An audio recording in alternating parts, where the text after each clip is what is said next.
Brasil anuncia a criação de posto de acolhimento aos deportados dos Estados Unidos em aeroporto de Minas Gerais. Casa Branca marca para fevereiro data do próximo voo com indocumentados brasileiros a serem expulsos do país. No Texas, professor de high school denuncia alunos imigrantes ao ICE e caso gera revolta. Saída dos Estados Unidos da OMS pode colocar em risco programas essenciais à saúde em vários países, incluindo o Brasil. E tem os detalhes de uma apresentação coletiva em Nova York para honrar a obra de Villa-Lobos. Além de Otávio Deluc, outros músicos brasileiros que vivem na região de Nova York vão interpretar uma seleção de obras clássicas de Villa-Lobos somente em violão. Entre eles, Rômulo Viana, Nicolas Porto Silva e Vitor Sampaio.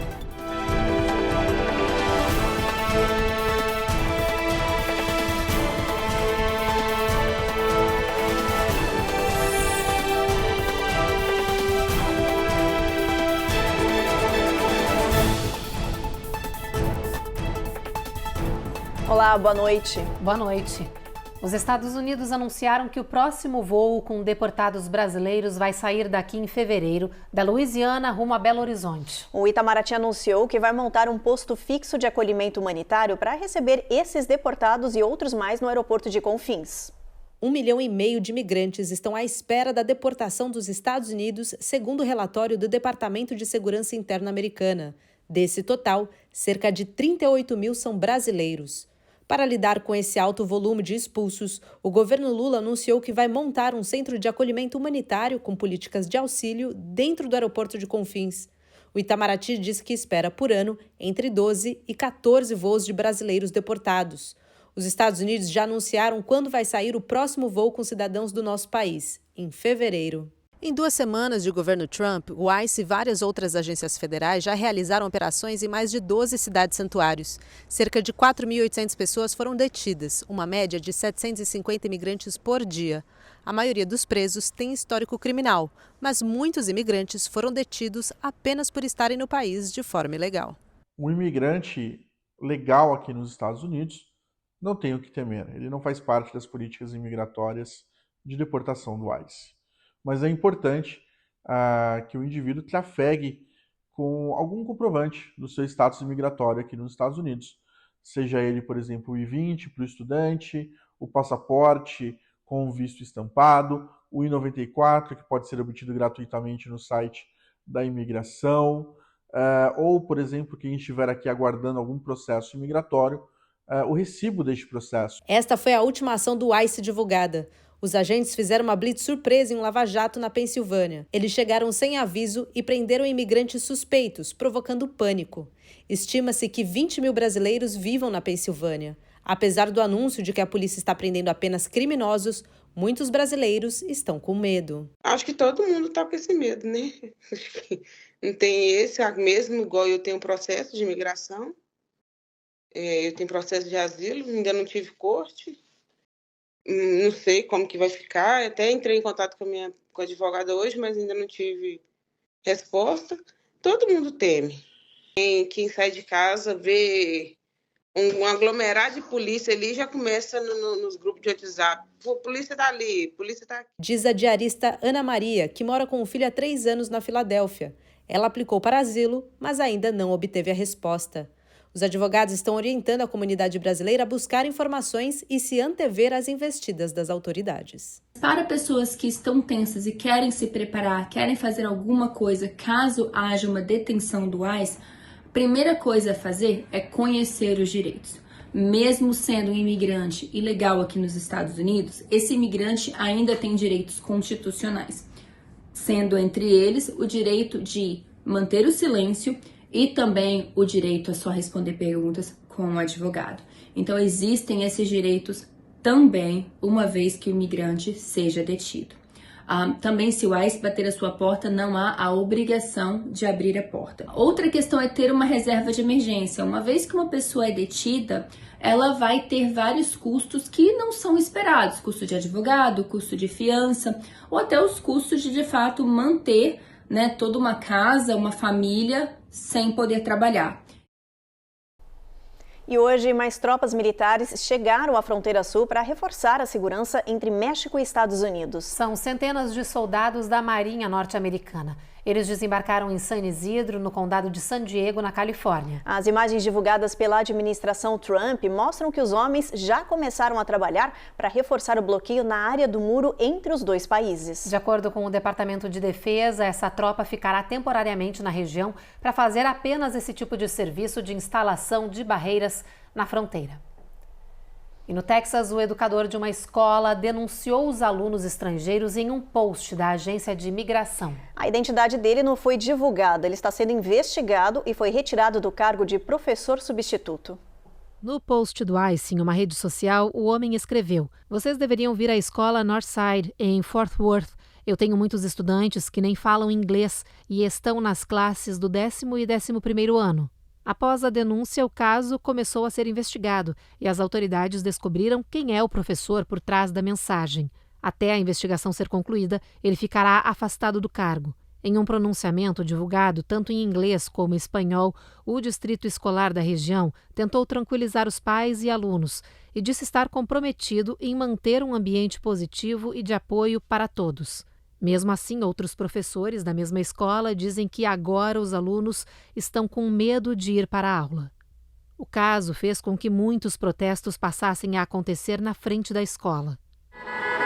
Students go to school to learn and feel safe. We're supposed to feel loved and safe while learning as well. That's why I love going to school. De acordo com a rede CBS News do Texas, 93% dos alunos desse distrito escolar se identificam como hispânicos ou latinos, mas não há dados sobre a quantidade deles que está no país de forma irregular. O presidente Donald Trump assinou hoje o projeto de lei anti-imigração chamado Laken Riley. Essa foi a primeira medida sancionada pelo governo republicano desde que Trump assumiu o poder há 2 semanas. A nova lei, que foi aprovada pelo Congresso, autoriza a prisão e também a deportação de indocumentados acusados de crimes não violentos. Como o roubo e furto, por exemplo. A medida inclui ainda ações contra policiais ou terceiros que resultem em ferimentos ou morte. A legislação recebeu o nome de Laken Riley em homenagem a estudante de 22 anos que foi assassinada no ano passado no campus da Universidade da Geórgia. O crime foi cometido por um indocumentado venezuelano que foi capturado e condenado à prisão perpétua. A seguir, Justiça suspende medida de Trump para congelar os gastos para programas de assistência social. E a gente fala sobre o anúncio do Banco Central que decidiu parar com os cortes de taxas de juros do país.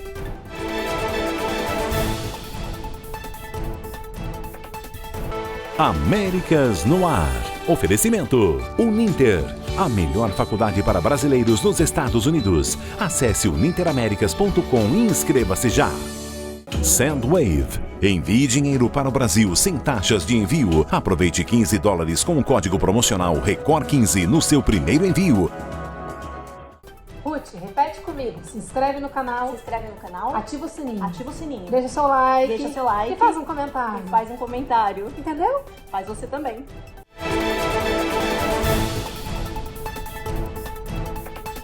O Federal Reserve, o Banco Central norte-americano, anunciou hoje que vai manter as taxas de juros estáveis enquanto a inflação permanece acima de 2%. Após uma sequência de reduções nas taxas que começou em setembro do ano passado, agora o órgão disse que decidiu pisar no freio. Com isso, nessa primeira decisão de taxa do Fed, desde que o presidente Trump voltou ao cargo, os juros seguirão em 4,5%. Economistas prevêem que o Banco Central provavelmente vai adotar essa abordagem de espera para ver mais das políticas econômicas do presidente republicano. Há um temor, por exemplo, relacionado às medidas que ele já anunciou, como a imposição de tarifas a diversos países que podem afetar a inflação. Nós ouvimos um economista sobre essa decisão do Banco Central. Vamos ver o que ele disse. O presidente do Fed, o Jeremy Powell, explicou que as prioridades da entidade é a manutenção do emprego e a estabilidade dos preços de produtos e serviços, e que são esses 2 itens que mais impactam na vida das pessoas. Ele ainda declarou que o emprego há meses atrás estava muito aquecido e que isso, logicamente, pressionava a inflação e que hoje tem uma certa estabilidade e ainda o emprego está sendo mantido, mas que, por outro lado, embora a inflação esteja arrefecendo e continue apresentando sinais positivos, que os cortes passados já devem ser suficientes por hora e que ele precisa de mais dados para se sentir confortável para que novos cortes existam. A Justiça dos Estados Unidos suspendeu a medida de Donald Trump que queria congelar parte dos gastos do governo com assistência social. A Casa Branca havia justificado a ação para revisar e garantir o que chamou de prioridades do presidente. Trump havia congelado parte das verbas do governo em programas de assistência, alegando que o objetivo era revisar todos os gastos para essa área, garantindo que os recursos sigam para as prioridades do presidente. Elas não foram especificadas. A medida chegou a afetar alguns serviços públicos, como empréstimos para pequenas empresas e programas para áreas afetadas por desastres naturais. Além disso, médicos denunciaram que não estavam conseguindo receber pagamentos pelo Medicaid, que oferece cobertura de saúde para 70 milhões de pessoas de baixa renda. Diante dos problemas, grupos que representam organizações sem fins lucrativos, profissionais de saúde pública e pequenas empresas moveram uma ação judicial contra essa política de Trump e a justiça acatou. Agora a medida está bloqueada e o governo impedido de retirar recursos desses programas de assistência até o dia 3 de fevereiro, quando acontecerá uma audiência sobre o caso em um tribunal de Washington. E depois das pressões do Congresso e da ordem da Justiça de suspender a medida de Trump de congelamento de fundos para assistência social, a Casa Branca voltou atrás. Nesta tarde, a porta-voz da Casa Branca disse que, apesar dessa ordem executiva seguir em vigor, uma importante diretiva dessa medida foi revogada pelo presidente.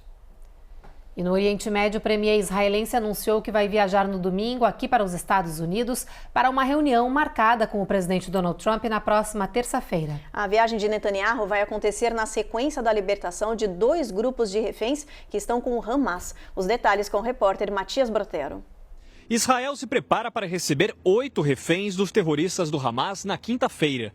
3 dos sequestrados são israelenses e 5 tailandeses. Os 3 israelenses são a instrutora Arbel Yehud, de 29 anos, o agrônomo Gadi Moses, de 80 anos, e a violinista Agam Berger, que atuava no exército israelense no dia do ataque dos terroristas do Hamas, em 7 de outubro de 2023. Mais 3 israelenses devem ser libertados no próximo sábado. Hoje, o premier israelense Benjamin Netanyahu se reuniu com o enviado especial de Washington ao Oriente Médio, Steve Witkoff, que fez parte da mediação do acordo de cessar-fogo. Netanyahu viaja aos Estados Unidos no domingo, antes do encontro com o presidente americano Donald Trump. A reunião está prevista para acontecer na terça-feira. De Tel Aviv, Matias Brotero, para o Américas no Ar. No próximo bloco, ao menos 1 em cada 12 crianças já foi exposta a algum tipo de abuso sexual online aqui no país. E saída dos Estados Unidos da OMS pode colocar em risco programas essenciais à saúde de milhões de pessoas no mundo, incluindo no Brasil.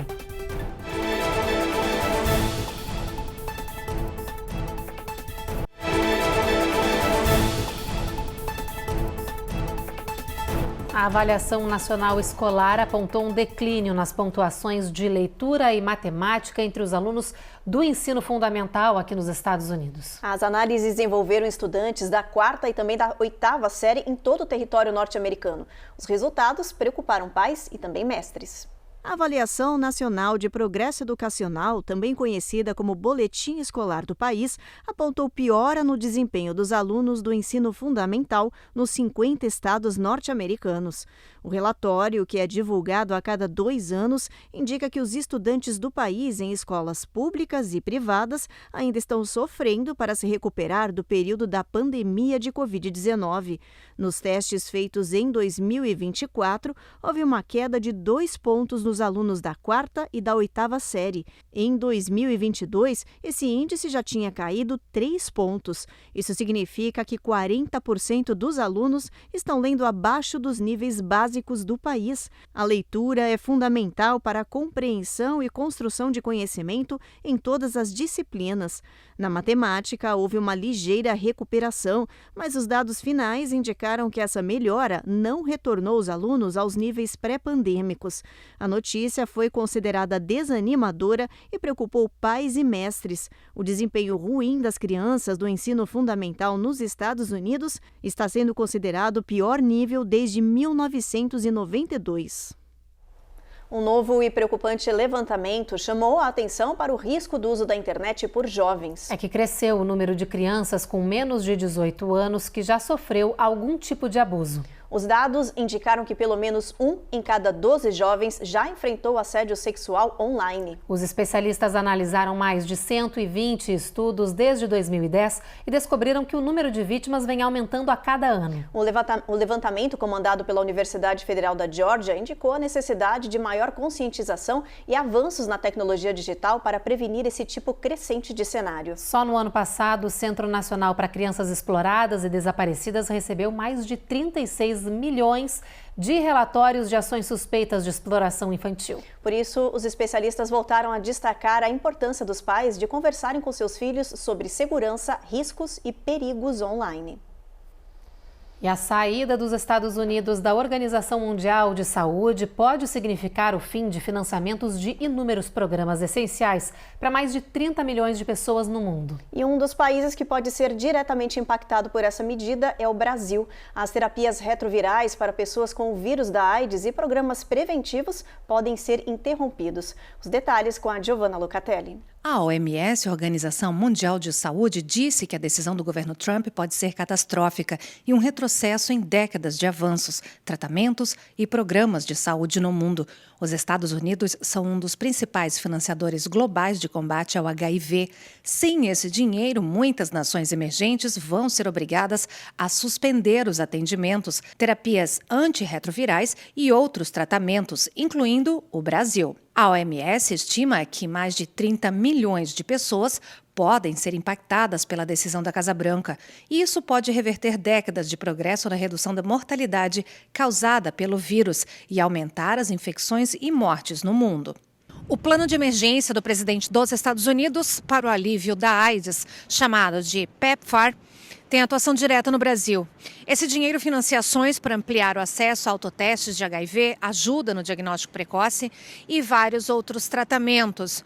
O programa também colabora com instituições como a Fiocruz para conscientização e acessos a terapias. Atualmente, o Brasil estima que 1 milhão de pessoas vivem com a doença no país. A OMS apelou para os Estados Unidos repensarem a sua posição e concederem isenção aos programas mundiais de AIDS.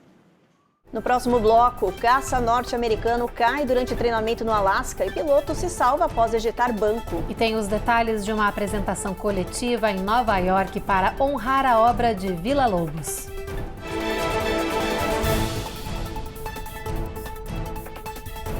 Américas no Ar. Oferecimento Uninter, a melhor faculdade para brasileiros nos Estados Unidos. Acesse uninteramericas.com e inscreva-se já. Sandwave. Envie dinheiro para o Brasil sem taxas de envio. Aproveite $15 com o código promocional RECOR15 no seu primeiro envio.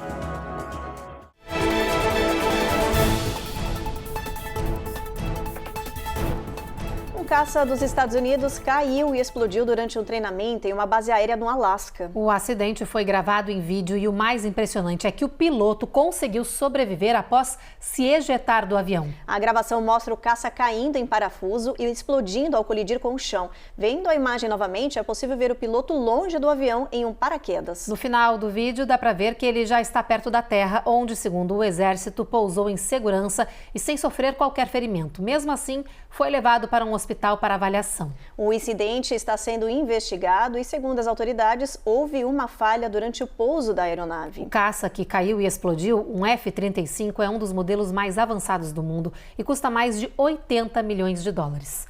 Que susto, né? Muito. Vamos falar agora de um assunto que parece até ficção científica, mas não é. Especialistas foram buscar respostas no espaço para tratar um mal que é a maior causa de mortes aqui nos Estados Unidos. A gente está falando das doenças cardiovasculares. Você sabia que uma pessoa morre a cada 33 segundos desse problema aqui no país? Os cientistas da Universidade de Emory, na Geórgia, enviaram ao espaço células do músculo cardíaco para testes. The astronauts were amazing. They conducted many experiments, procedures on the ISS. A pesquisadora-chefe do projeto, Chun Hui-Shu, disse que os astronautas conduziram diversos experimentos e procedimentos na ISS, a Estação Espacial Internacional. Ela explicou que o objetivo da missão inédita foi descobrir como a microgravidade poderia ajudar a reparar as células dos músculos danificados do coração, um problema que atualmente não possui cura na Terra. So if we can find ways to improve cell survival, se você puder encontrar uma maneira de melhorar a sobrevivência das células, esses métodos serão úteis para as aplicações de transplantes de células no futuro, explicou a cientista. Depois de uma semana no espaço, os especialistas analisaram as amostras e descobriram que as moléculas das células tinham sofrido mudanças. Isso permitiu que sobrevivessem na gravidade zero. Agora, os especialistas querem replicar esse procedimento na Terra para ajudar a combater problemas cardíacos na população. Hora da previsão do tempo. Vamos aqui para o nosso telão ver como é que vai ficar amanhã. Olha, previsão de sol em Boston e Nova York, mínima de 24 nessa área do país. Em Charlotte, tempo encoberto, assim como em Atlanta. Nessas áreas, a máxima não passa de 60.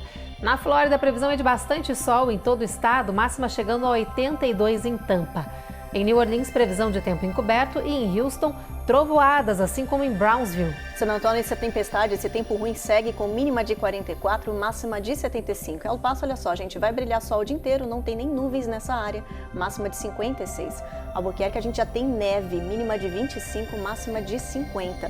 Phoenix, sol brilhando forte, máxima de 62. Los Angeles, tempo encoberto. Las Vegas, o sol continua brilhando. São Francisco, tem tempo encoberto, não tem sol nessa região, mínima de 47, máxima de 56. E o Consulado-Geral do Brasil em Nova York prepara uma noite para celebrar o compositor Heitor Villa-Lobos e seu importante legado na música brasileira. Além de ver as apresentações, o público terá ainda a chance de participar de um bate-papo com os músicos selecionados para essa linda homenagem. A repórter Carolina Camargo tem os detalhes.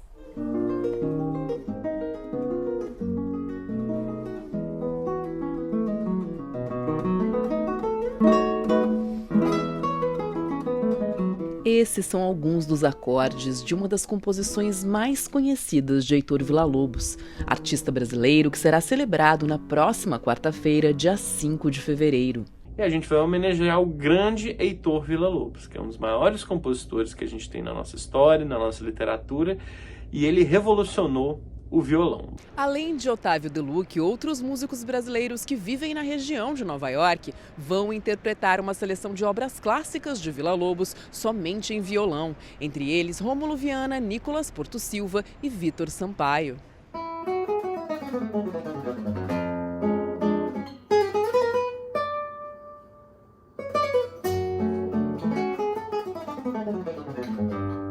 Está muito feliz de promover esse evento porque ele coloca no mesmo lugar vários violonistas brasileiros. A gente está vivendo um período muito único em Nova York, na região, com essa quantidade enorme de profissionais extremamente qualificados, que são referências em suas áreas, que trabalham violão, um dos instrumentos mais populares do Brasil. Além das apresentações musicais, o público vai poder conhecer e entender mais a respeito da vida do compositor, falecido em 1959.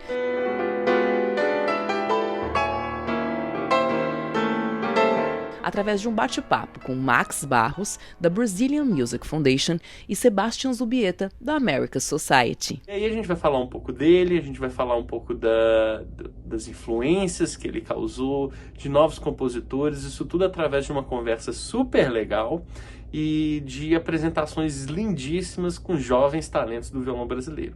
A entrada é gratuita, mas é preciso reservar o seu ingresso. Na página do consulado nas redes sociais é possível encontrar o link para o evento, que começa às 6 da tarde.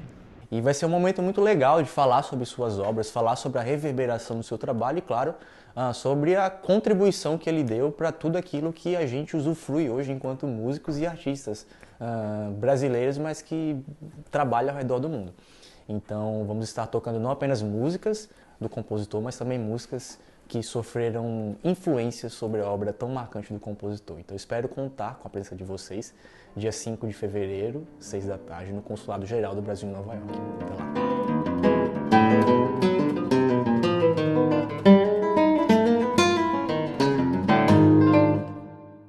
Imagina, o privilégio ver esses músicos tocando assim lindamente, vai ser incrível. Vai ser com certeza a Carol que tá com sorte, né? Tá com sorte, certeza que ela vai dar mais piadinha lá por nós. Aproveita, Carol. Com certeza. Bom, o Jornal Américas no Ar de hoje termina agora. Então não sai daí que tá chegando o Paulistão e você fica agora com o jogo da Portuguesa e São Paulo. Boa noite, a gente te espera na próxima edição. Até lá.